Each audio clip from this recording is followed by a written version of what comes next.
The doorbell buzzed insistently at 2 a.m., jolting me from a restless sleep.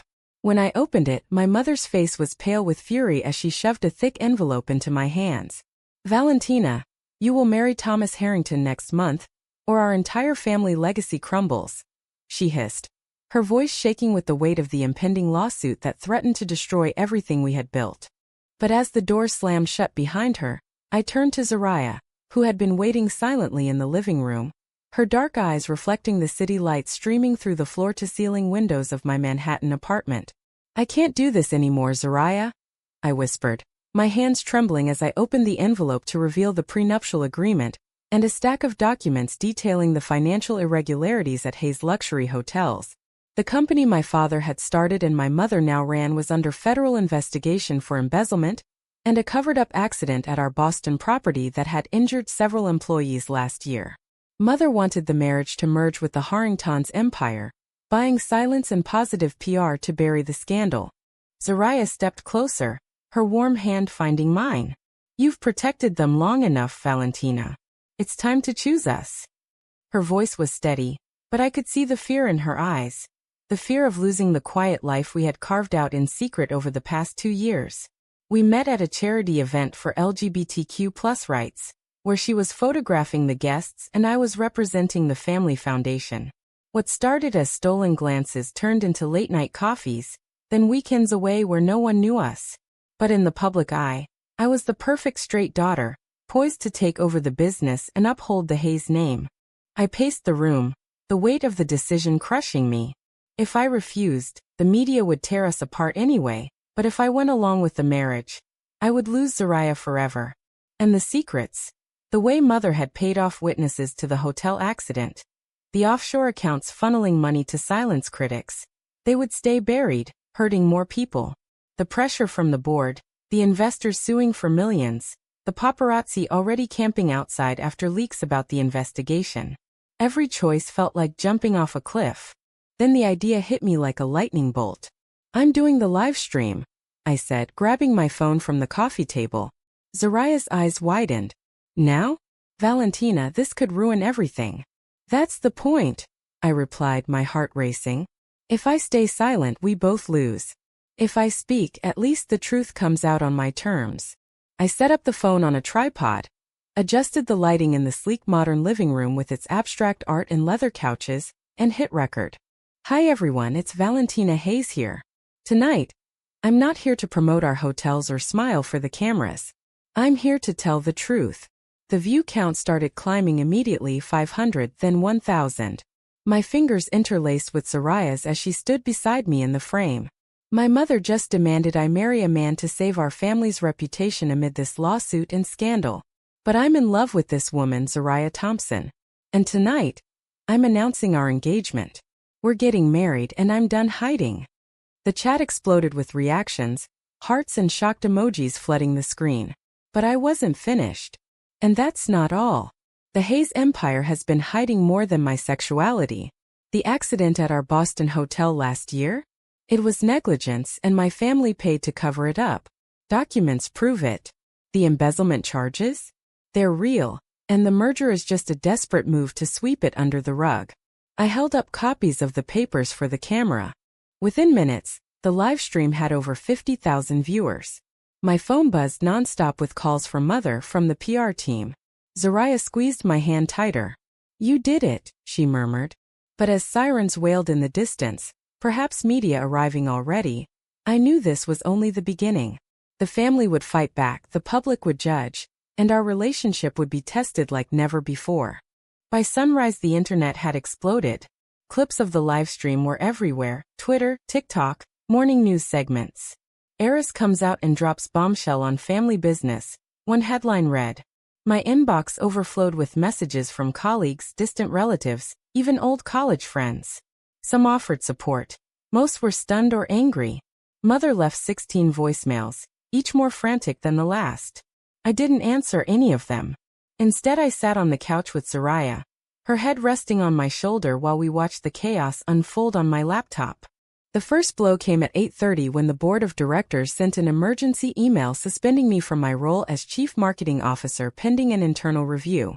Damage control, they called it. I stared at the screen, the words blurring. 28 years of grooming for this position. Summers interning at the hotels, late nights studying hospitality law.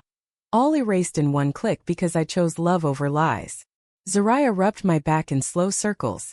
"We knew this could happen," she said softly. "We'll figure it out."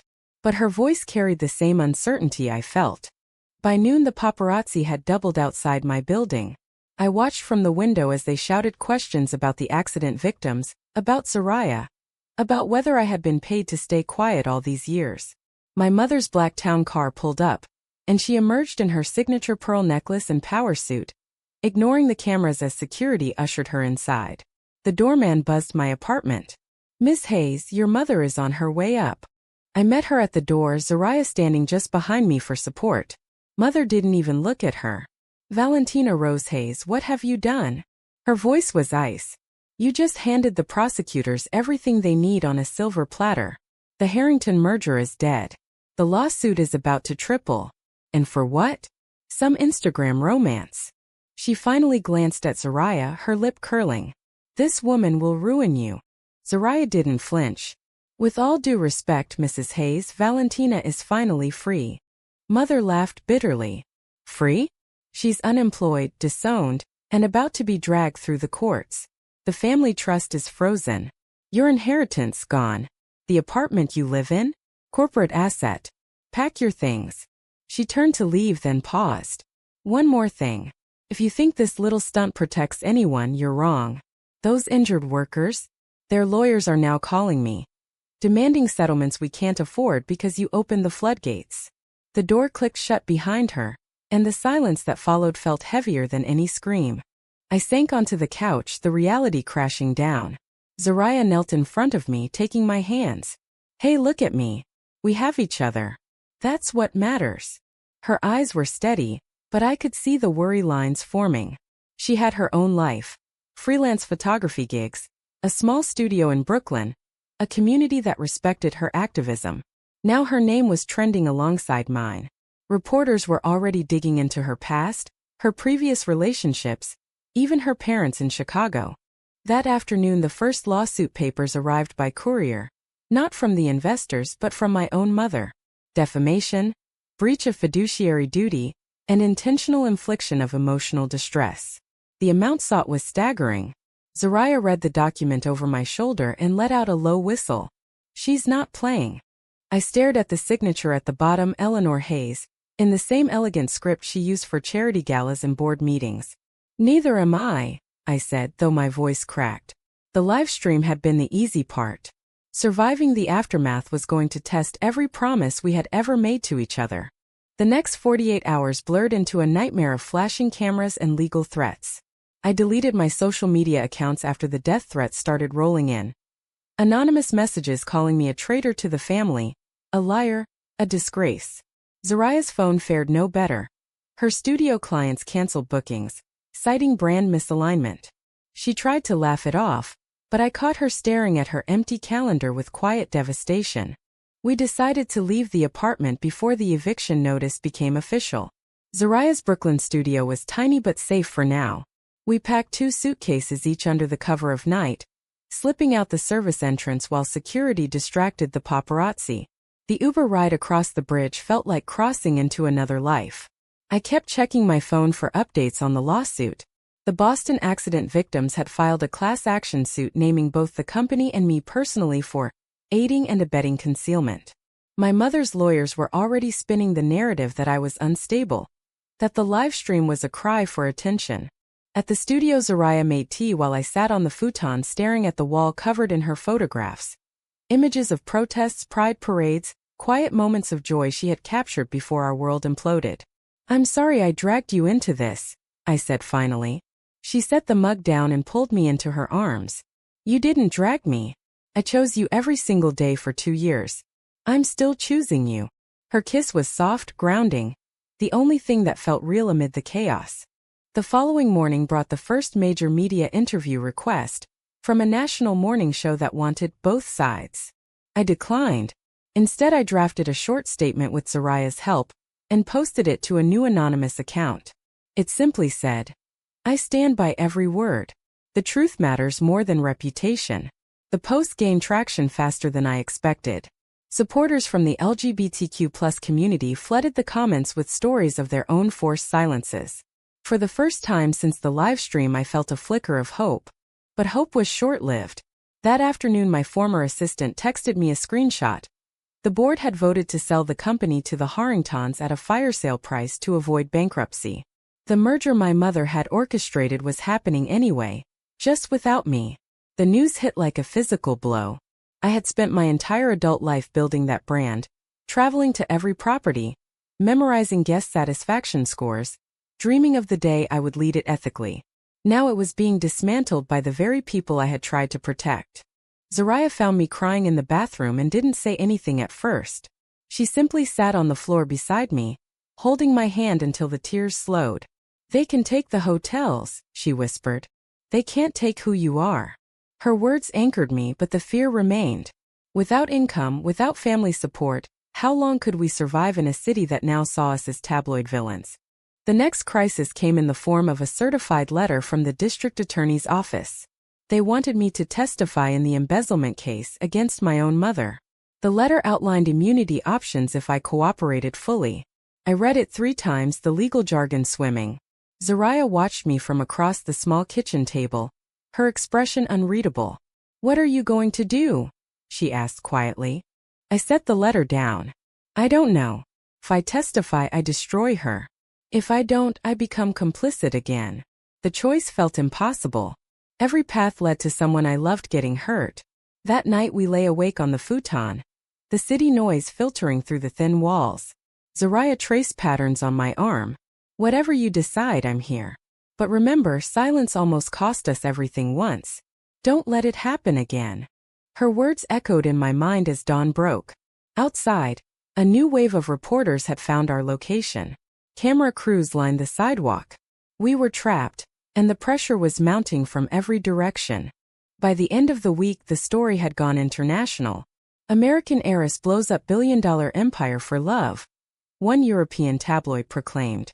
I stopped reading the articles after the 3rd death threat appeared in our mailbox. Zariah suggested we get a lawyer of our own, someone outside the family's circle. We found a small firm in Queens that specialized in high-profile LGBTQ+ cases. The attorney, a sharp woman named Maya, listened to our entire story without interruption, then laid out the brutal truth. "Your mother's lawsuit is designed to bankrupt you emotionally and financially. The DA wants you as a star witness. And the media won't let go until there's blood on the floor. Your only leverage is the truth, and each other." We left the office with a game plan. Countersue for emotional distress and defamation, request a protective order against harassment, and prepare for possible testimony. The retainer wiped out most of my savings, but Zariah insisted we split it. "We're a team," she said simply. The first court hearing was a media circus. Photographers lined the steps as we arrived hand in hand. Inside the courtroom, my mother sat across the aisle, flanked by 3 lawyers in identical suits. She refused to meet my eyes. The judge granted a temporary restraining order against the paparazzi, but warned that the civil case would proceed quickly. As we exited, a reporter shouted, "Valentina, do you regret the live stream?" I stopped, turned, and answered clearly, "I regret the years I stayed silent. Never the truth." That clip went viral. Support poured in from unexpected places. Former employees of the Boston hotel who had been silenced, young executives who had watched their own careers stall under family pressure. Zariah's photography account suddenly gained thousands of followers requesting prints of her work. Small wins, but they kept us going. The real test came 3 days later when my mother showed up at the studio unannounced. Security had let her through before realizing who she was. She stood in the doorway, looking smaller than I had ever seen her. "Valentina, we need to talk. Alone." Zariah stepped forward protectively, but I nodded. "It's okay." We sat on the futon. Mother's hand shook as she spoke. "The Harringtons pulled out completely. The company is in receivership. The DA offered me a plea deal if I testify against the board members who knew about the accident. But they want you too." She looked at me then, eyes glassy. "I never meant for any of this to happen. I was trying to protect you, From the scandal, from poverty, from a world that still punishes women like you. I felt the old guilt rising, but I pushed it down. By forcing me to marry a stranger and burying the truth? That wasn't protection, Mom. That was control. She wiped her eyes.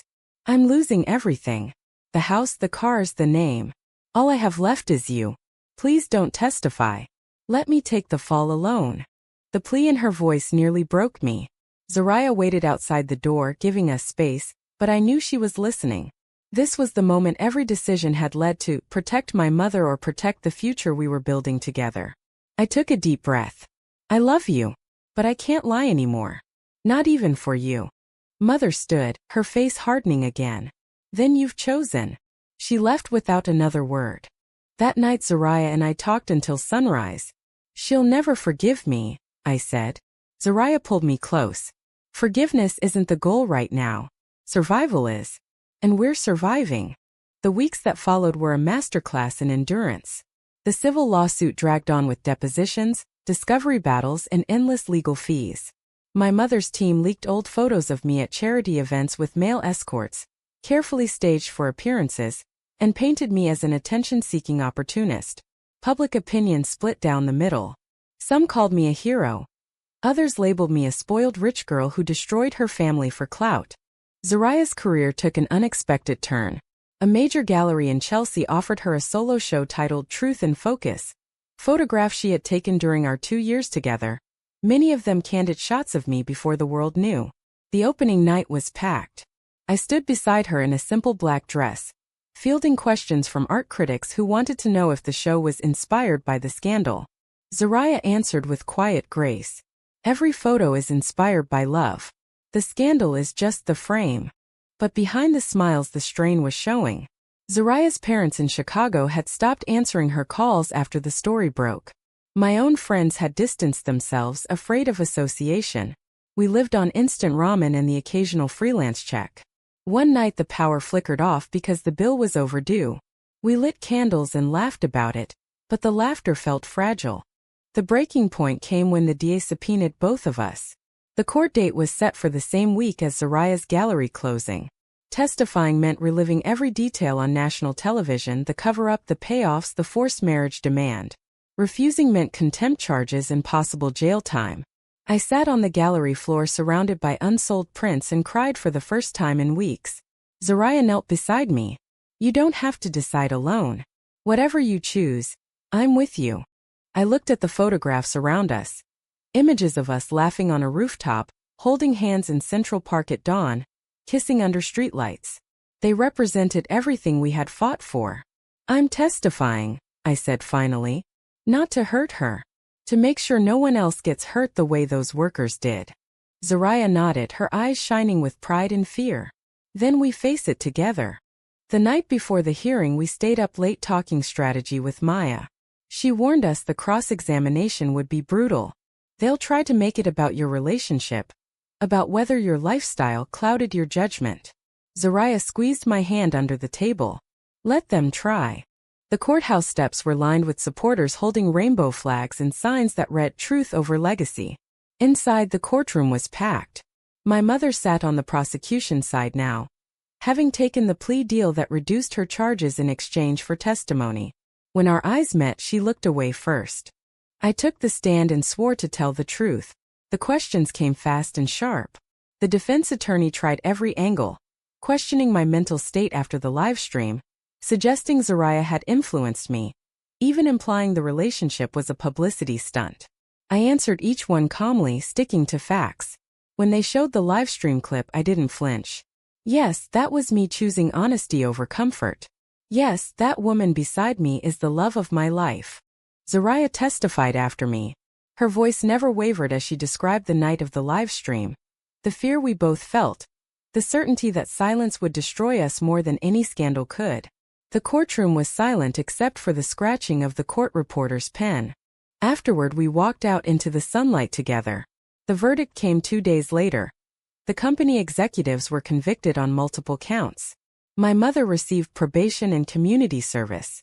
The civil suit against me was dropped the following week in a quiet settlement. But victory tasted bittersweet.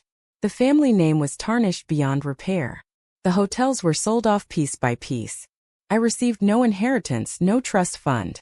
Zariah and I moved into a modest one-bedroom in Queens, furnished with pieces from her studio and whatever we could afford. One evening, as we sat on the fire escape watching the sunset, Zariah turned to me. "Do you ever regret it?" I thought about the question for a long moment. I regret the pain we caused. But I don't regret choosing you. Choosing us. She smiled, the same smile that had kept me going through every storm. 6 months later we stood on a quiet beach in California, the same beach from the photograph Zariah had taken years earlier. A small group of close friends and chosen family gathered under string lights as a simple officiant read our vows. No cameras, no headlines, just the sound of waves and the warmth of hands clasped together. I wore a simple white linen dress. Zariah wore a tailored suit the color of ocean at dusk. When we kissed, the applause was soft and genuine. Life wasn't perfect. I worked as a consultant for small nonprofits helping them navigate ethical crises. Zariah's photography had found a new audience, raw, honest images of resilience and love. We still faced occasional hate online, and holidays were quiet without my mother's calls. But every morning I woke up next to the woman I had fought the world for, and every night I fell asleep knowing the truth had set us free. My mother sent a single card after the wedding. Inside was a short note. "I'm learning to live with the choices we both made." It wasn't forgiveness, but it was a beginning. We framed the card and hung it beside one of Zariah's photos. A wide shot of the two of us walking hand in hand into the future, back straight, heads high. True or false? Revealing painful family secrets on live television to protect your same-sex relationship was ultimately worth every loss of career, money, and blood ties.